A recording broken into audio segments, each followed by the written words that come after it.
মাসকে ৬টি ভাগে বিভক্ত করা হয়েছে।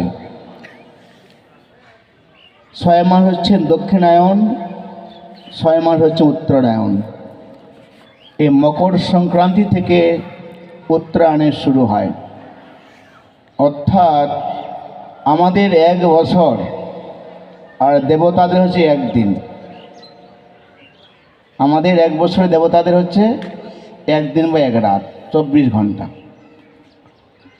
দক্ষিণায়নটা হচ্ছে দেবলোকের রাত্রি স্বরূপ। দেবতারা কি করে রাত্রিতে দরজা বন্ধ করে, আমরা যখন ঘরের দরজা বন্ধ করে দেই, দেবলোকের দ্বার বন্ধ হয়ে যায়, রাত্রির স্বরূপ। আর উত্তরায়ণটা হচ্ছে দিন, দিবার স্বরূপ। যার জন্যই পিতামহ ভীষ্মদেব, যিনি মহাভারতের একজন বিশেষ নায়ক ছিলেন, তিনি কি করেছিলেন, তিনি তীরসজ্জায় শায়িত হয়েছিলেন।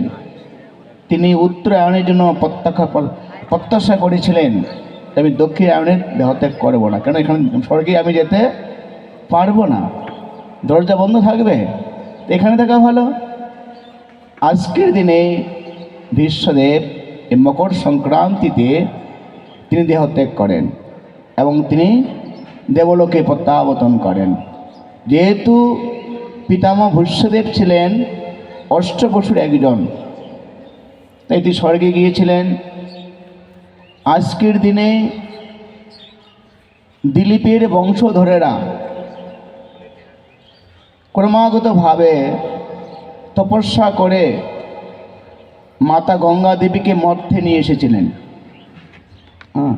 এবং ভগীরথ সে মাতার বেগ ধারণ করেছিলেন, তপস্যা করেছিলেন শিবের কাছে। ভগীরথ শিব সম্মতি জ্ঞাপন করেছিলেন যে গঙ্গার বেগ ধারণ করবেন।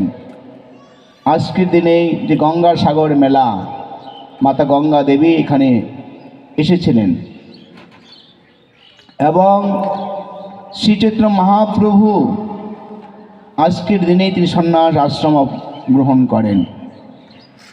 এভাবে দেখতে পাই, যদি বাঙালি সংস্কৃতির, বিশেষ সনাতন সংস্কৃতির একটি বিশেষ অংশ হচ্ছে পৌষ সংক্রান্তি, তাই না?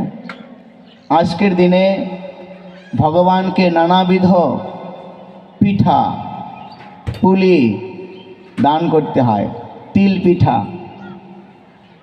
তা আমাদের যে পার্বণগুলো আছে, 12 মাসের 13 পার্বণ, আমরা অনেকে জানি না এর তত্ত্বগুলো, কিন্তু সনাতন শাস্ত্রে এর বিশেষভাবে গুরুত্ব দেওয়া হয়েছে। তা আমরা যে বাবু বললেন যে উৎসব করি, বিষয়টা জানছি না। এভাবে এর সনাতন সংস্কৃতি পৃথিবীর সবচেয়ে প্রাচীন সংস্কৃতি, বিশ্ব ভ্রাতৃত্বের মৈত্রীত্বের সংস্কৃতি। এই উৎসবগুলোকে কেন্দ্র করে একটি মানবের মধ্যে একটি প্রেম, মৈত্রী, ভালোবাসার, প্রীতির বন্ধন সৃষ্টি হয়। আর এই উৎসবটি না হতো, আমি আসতাম, আপনারা আসতেন, নিশ্চয়ই আমরা কেউ আসতাম না। এই উৎসবকে কেন্দ্র করেই আমরা এখানে এসেছি। এটি হচ্ছে একটি প্রীতির সেতু। তেমনি সনাতন সংস্কৃতি অত্যন্ত খুব মহিমান্বিত সংস্কৃতি। আমরা যদি এই সংস্কৃতিকে চর্চা করি, আমরা এর বিষয়বস্তুকে উপলব্ধি করতে পারি।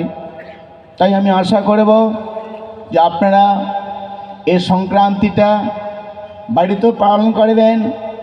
আমাদের পক্ষে অনেকেরই গঙ্গায় যাওয়া সম্ভব নয়, যখন স্নান করবেন গঙ্গা গঙ্গা বলে চান করলে গঙ্গার ফল লাভ করবেন। হরি বল, হরি বল, হরি বল।